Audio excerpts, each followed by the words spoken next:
Lighthouse Scientific Education presents a lecture in the gas series. The topic, gas law, one condition. Material in this lecture relies on an understanding of the previous lectures, the basics of gas, and fundamentals of gas law. Gas law in this series is broken down into two lectures. The lecture previous to this one deals with gas law that has a changing condition.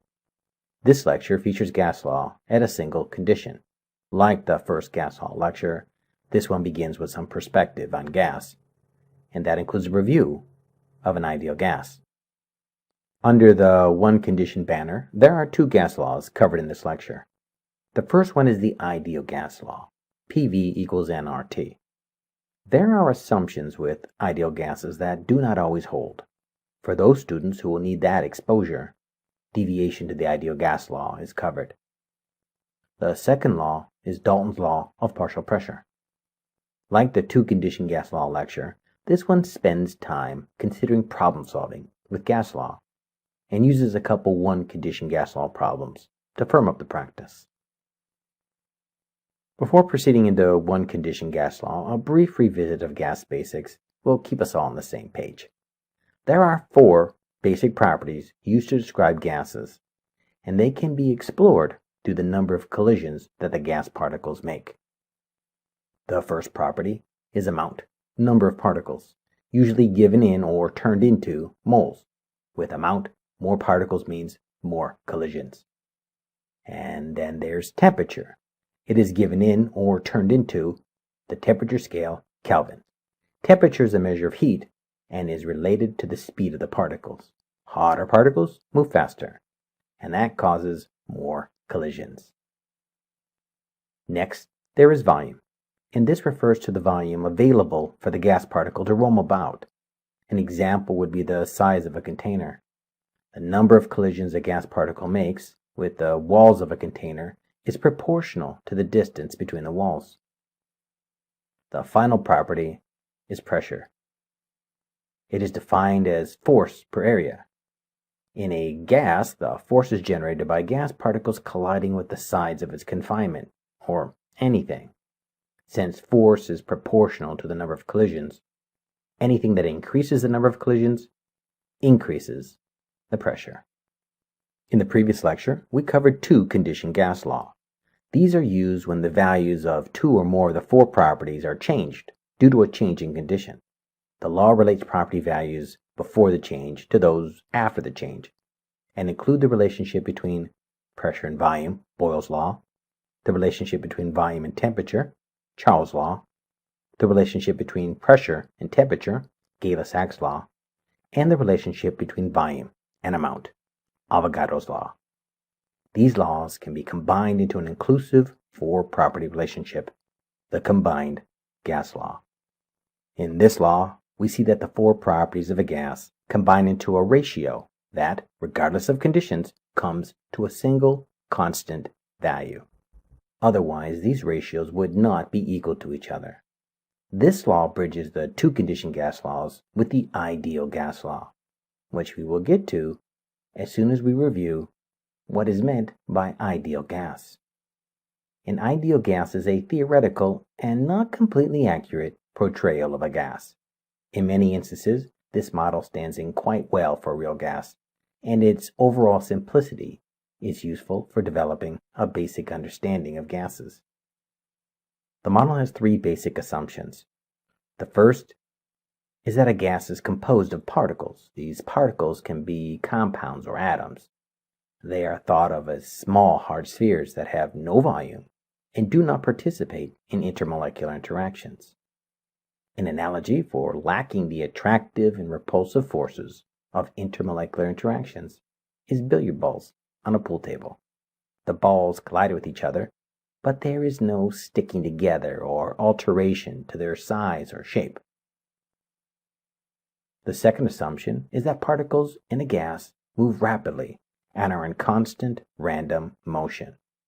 They move in straight lines and only change their direction upon collisions. After collision, they will move in a new straight line until their next collision. Collisions of gas particles are said to be perfectly elastic. That is, upon collision, The energy of motion is transferred without loss. In the billiard ball analogy, when a break occurs at the start of a game, the energy of the cue ball is transferred into the motion of the other balls. No energy is lost. It is only communicated to the other balls. These three assumptions of an ideal gas form the basis of the kinetic molecular theory, KMT, which was used extensively in the previous gas law lecture to build an understanding of the behavior of gases. Okay, returning to the combined gas law equation from our list of gas laws. For that law to hold, pressure times volume over amount times the temperature at one condition is equal to PV over NT at another condition. The two fractions must be equal to the same value. The combined gas law equation says that the four properties of a gas are related to a constant. There could be changes to the values of the properties, but not a change to the ratio of the values of the properties. With a bit of algebra, this equation can be rearranged so that at any one condition, the four properties of an ideal gas are related as PV equals nRT. That is the ideal gas law equation. A quick peek at the algebra starts with a combined gas law, having both sides of the equation being multiplied by the denominator of the ratio, NT. The NT on the left-hand side of the equation cancels out, leaving PV equals RNT, or nRT. The nice thing about this equation is that given any three of the four properties of a gas at a single condition, the fourth property can be solved for. That is why it is such an important equation. Before proceeding, we should build a deeper understanding of the gas constant R. It is a very important constant in chemistry. Looking at the original form of the equation, it can be seen that R must have units from all four gas properties. Its units must match the units on the left-hand side of the equation. Furthermore, it must have a ratio with volume and pressure units in the numerator, such as liters and atmospheres, and amount and temperature units in the denominator, such as moles and Kelvin. These are not the only choice of unit denominations that can be used. For instance, pressure unit of torr can be used instead of atmospheres. Volume unit can also vary, but not so for moles and Kelvin. Amount and temperature will always be given in these units. Since there are numerical values attached to these units, there will need to be a numerical value attached to R. When units of liter atmospheres over moles K are used, the numerical value is 0.0821. Together, they are the gas constant R. When units of liter torr over moles K are used, the numerical value is 62.4. This too is the gas constant R. Since R is a constant, these two versions of R must be equal to each other. That is a statement that can be backed up with some math. Consider the first version of R. It has atmospheres for its pressure unit. The other version of R has torr as its pressure unit. All of the other units are identical. In essence, these two forms of the R constant only vary in their numerical value and the pressure unit. In the Basics of Gas lecture, we discussed converting between pressure units. We can do that here too, even though it feels more complicated. What is the conversion between atmospheres and torr? It is 760 torr over 1 atmosphere. That is a unit factor. It is oriented in this equation so that atmosphere units cancel, leaving torr units. 0.0821 times 760 is 62.4. Does this mean that every time a different set of units are used, that there'll need to be a conversion to get the correct R? Fortunately, not. Most textbooks provide a table of commonly used R's with the unit type listed along with its appropriate numerical value. All these versions of R are equal to each other. Note that they all have moles and Kelvin in the denominator. That -1 superscript indicates that these are in the denominator of the unit ratio. The different R's reflect how pressure and volume are expressed. Most of the time, people will be treating gases as ideal, but some students will be asked to consider where the ideal gas law breaks down. An opening question is, where do real gases differ from ideal gases? And the parameter of interest are within the kinetic molecular theory. Remember, that theory is based on the ideal gas, and it has as a premise that gas particles have no volume. Their volume is neglected. KMT also argues that particles have elastic collisions, and that these collisions occur without intermolecular interactions. In 1773, Johannes van der Waals proposed two modifications to the ideal gas equation. First, he argued that at high pressure, the volume of the gas cannot be neglected, which reduces total available volume that the particles have to roam. That challenges this premise of KMT. We can consider why there is a reduction of volume from the particle's perspective. Say a gas particle can be modeled as a sphere with a radius r. It can approach another gas particle with a similar radius. But the center of the first particle cannot be found in a circle centered around the second particle. If the center of the first particle was found inside that circle, some part of the first particle would be inside the second particle, and that's not allowed. For each particle, there's an expanded volume that the other particles cannot occupy, and this effectively reduces the available volume to roam. Van der Waals came up with a modification to the volume term in the ideal gas equation. He says that a better representation of the ideal volume from the ideal gas law would be to take the real volume of the container and subtract out the volume of the gas. His subtraction term has amount as moles, N, as well as a gas-dependent constant he called B. This term is an experimentally determined value, and it is found in a lookup table. The second modification van der Waals made was to the pressure. He argued that at high pressure, particles do interact, which modifies the real pressure. This premise of KMT is being challenged. There's not an easy cartoon to demonstrate how van der Waals came up with his second modification, because in reality, the modification is a mix of different factors and is sensitive to the amount of gas. For us, we will say that the ideal pressure from the ideal gas law is a modification that has the measured pressure, real pressure, adjusted by a term that has an amount dependency, moles, more particles, more interactions, and a volume dependency, bigger volume, more space, and less interactions. It also has an experimentally determined gas constant, which, like B, is found in a lookup table. Taken together, the ideal gas law equation was adjusted by van der Waals with a modified pressure times a modified volume being equal to nRT. Certainly a more complicated version of the ideal gas law, but one that more accurately models real gas behavior. The second major topic of one-condition gas law is Dalton's law of partial pressure. It was recognized by the great early chemist John Dalton, and it is a recognition that different gases are sometimes mixed together. Dalton's law deals with the total pressure, P sub total, of a mix of gases.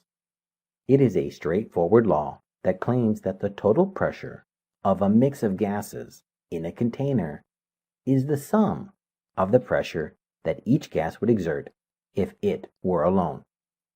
That is, if each gas were in the same volume container and at the same temperature. Otherwise, we'd be comparing apples and oranges.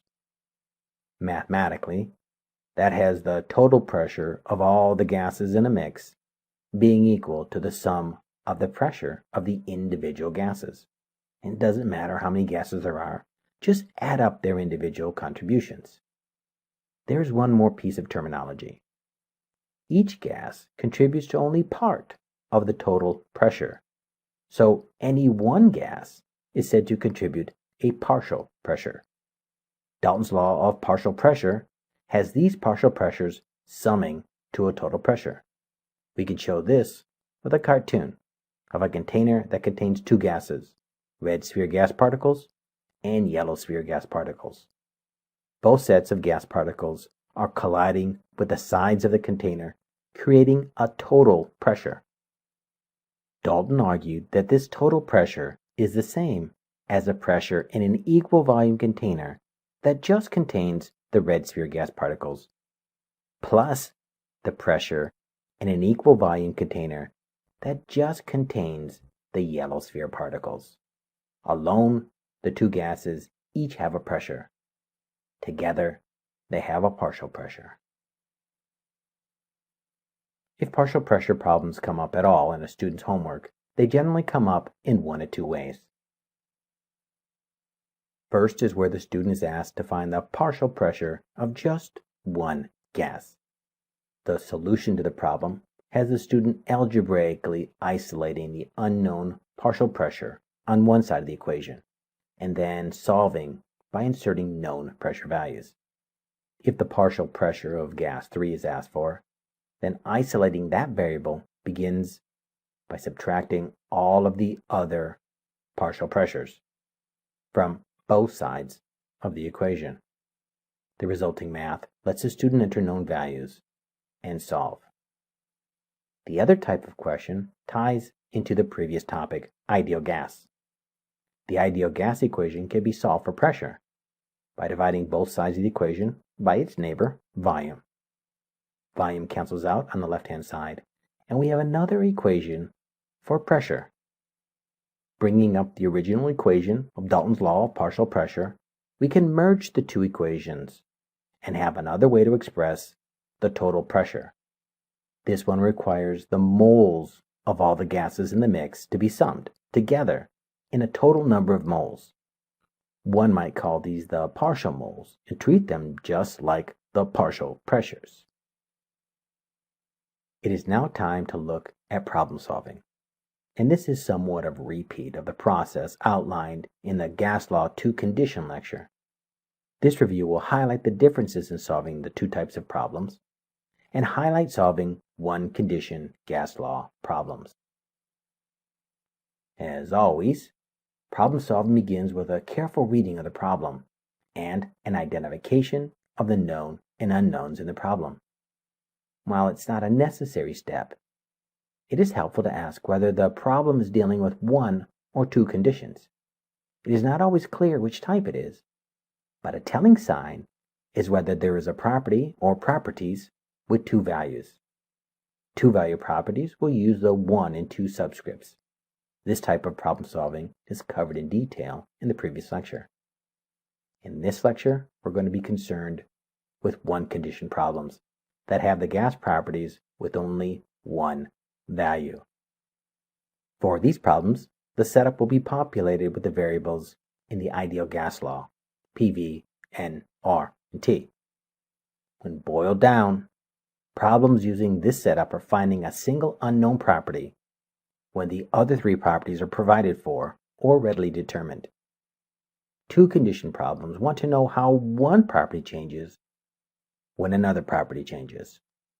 If it's still unclear what type of problem you're dealing with, just populate the setup with the known and unknowns and look for gas law that relates them.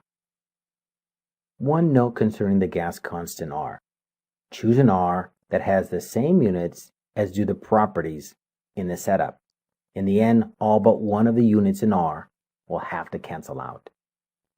And as with other gas-related calculations, all temperature values need to be converted into Kelvin. Once the problem's been scoured for knowns and unknowns, it is time to find a mathematical relationship that unites them. Additionally, the mathematical relationship will need to be solved for the unknown. With these terms in the setup, the relationship should be the ideal gas law. 3 of the 4 properties are known, 1 is not.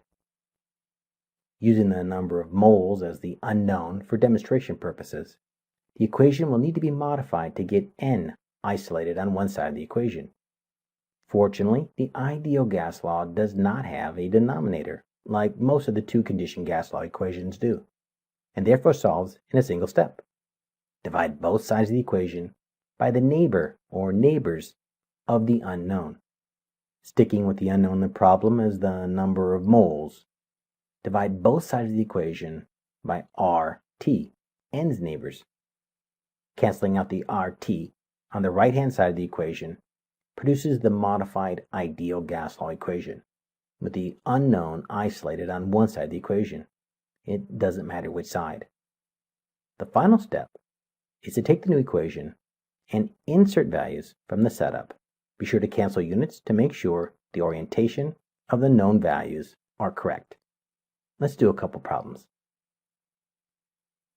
What is the pressure in atmospheres inside a 10.0 liter container that holds 4.00 moles of gas at a temperature of 1000 degrees Celsius?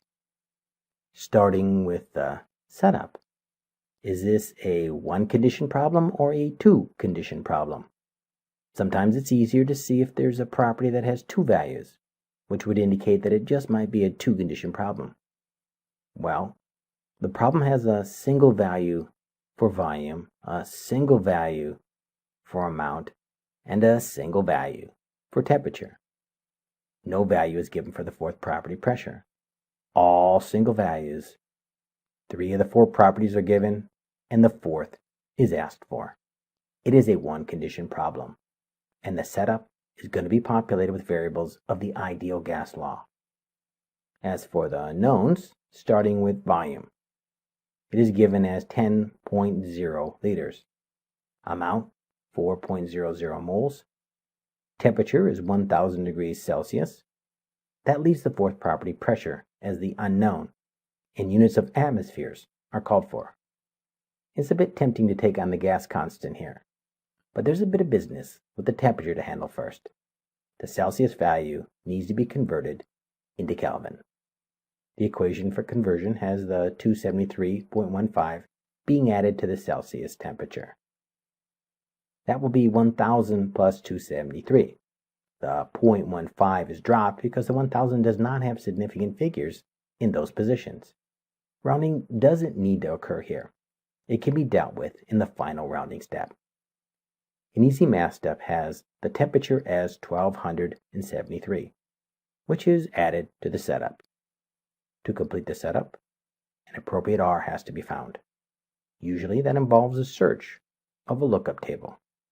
We need to find an R that has atmospheres for pressure, liters for volume, and moles and Kelvin for amount, and temperature. That one will do. Add it in, and the setup is complete. Now, to the relationship. What law or equation relates the 4 properties of a gas? It is the ideal gas law, PV equals nRT. It will need to be modified to have the unknown pressure isolated on one side of the equation. There is no denominator in the equation, so there's no need to do any cross multiplying. We can just jump to the step that has us divide both sides of the equation by the neighbor of the unknown. P is the unknown, and V is its neighbor. Divide both sides of the equation by V, cancel V's out on the left-hand side of the equation, and pressure is isolated on one side of the equation. Use that equation in the solve step. From the setup, we have an N of 4.00 moles times the gas constant R times the temperature of 1273 K, all divided by the volume of 10.0 liters. One of the more confusing aspects of dealing with the ideal gas law equation is canceling units with the gas constant R. In this gas law equation, there is a fraction or ratio of units in the numerator of the equation. Since the R constant ratio is in the numerator of the gas law equation, we can treat the units in the numerator ratio like they are in the numerator of the gas equation, and the units in the denominator of the R ratio like they are in the denominator of the gas law equation. With that, liters cancel out, as do moles in K. The only unit left in R is atmospheres.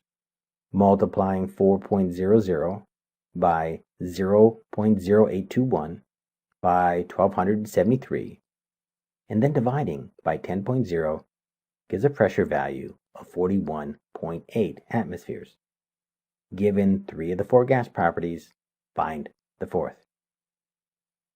While we have this problem up, we can investigate how changing the unit requirement for the unknown variable pressure into torr will alter the solution. Adjusting the setup for a new pressure unit is a start, but the real change needs to come from the gas constant R. This current version has units of atmospheres for pressure, so this version of R will not work. Returning to the lookup table, we see an R that has torr as its pressure unit without altering the units of volume, amount, and temperature. Place this new R in the setup and replace the old R in the equation in the solve step. Notice that liters, moles, and Kelvin still cancel out. The new math comes to 31,000 torr. This is not a different pressure from the one calculated for atmosphere units. It is the same pressure in different units, and it highlights the importance of using the appropriate R. On to a second problem. How many grams of CO2 are present at STP in a 5.0 liter container? There doesn't seem to be much information here, but we should head over to the setup and see what we can tease out of the problem. A starting question can be whether this is a 1 condition or a 2 condition problem. Looking at the problem, we see a single temperature and pressure presented in the standard temperature and pressure, STP. There's also a single volume. There is no instance where a gas property is given 2 different values, so this is a 1 condition gas problem, and the setup will have the variables from the ideal gas law equation.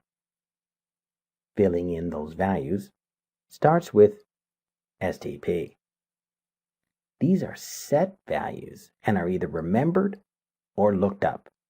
Standard temperature is 0 degrees Celsius, and standard pressure is 1 atmosphere.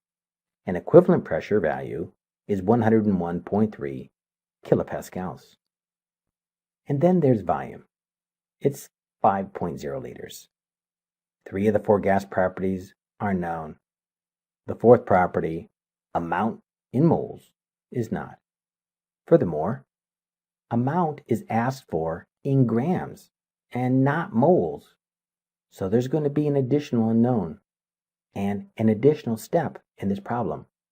Once we solve for moles, we will need to convert that into grams. This problem is more complicated because it has 2 unknowns. There are still a few items to deal with in this setup.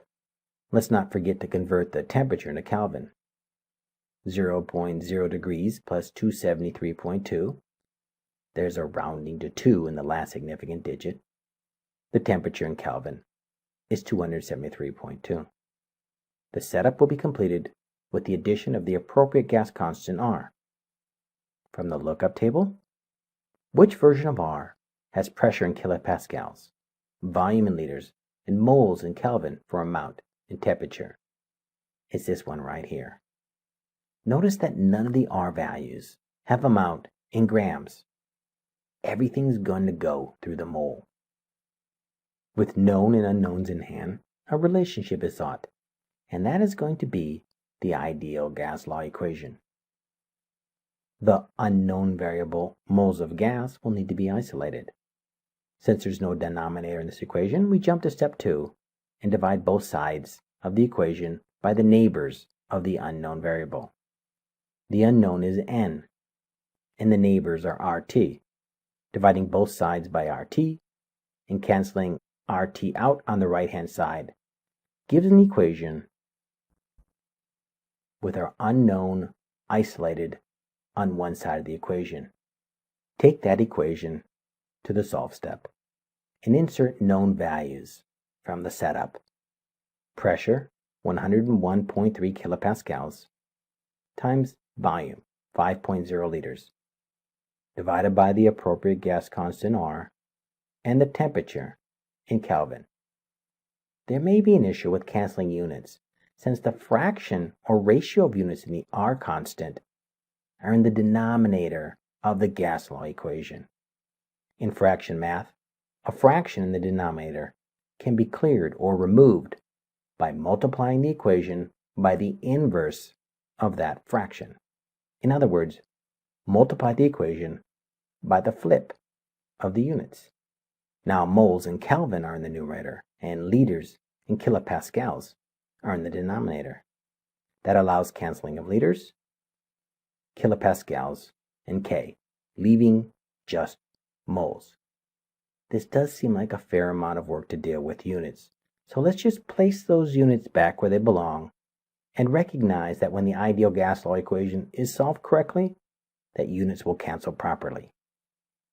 With the units set, it is time to take out the calculator and do some math. 101.3 times 5.0 divided by 8.3145 divided by 273.2. There are 0.223 moles of CO2 in this container. Add that to the setup, because the problem is not actually finished. The problem asks for grams of CO2. Do we have enough information in the setup to tackle that conversion? How do we convert moles of CO2 into grams of CO2? This is a skill developed in the mole series of lectures. It says to use the molecular weight of CO2 as a conversion factor. Make sure the unit moles are in the denominator so that they cancel out, leaving grams.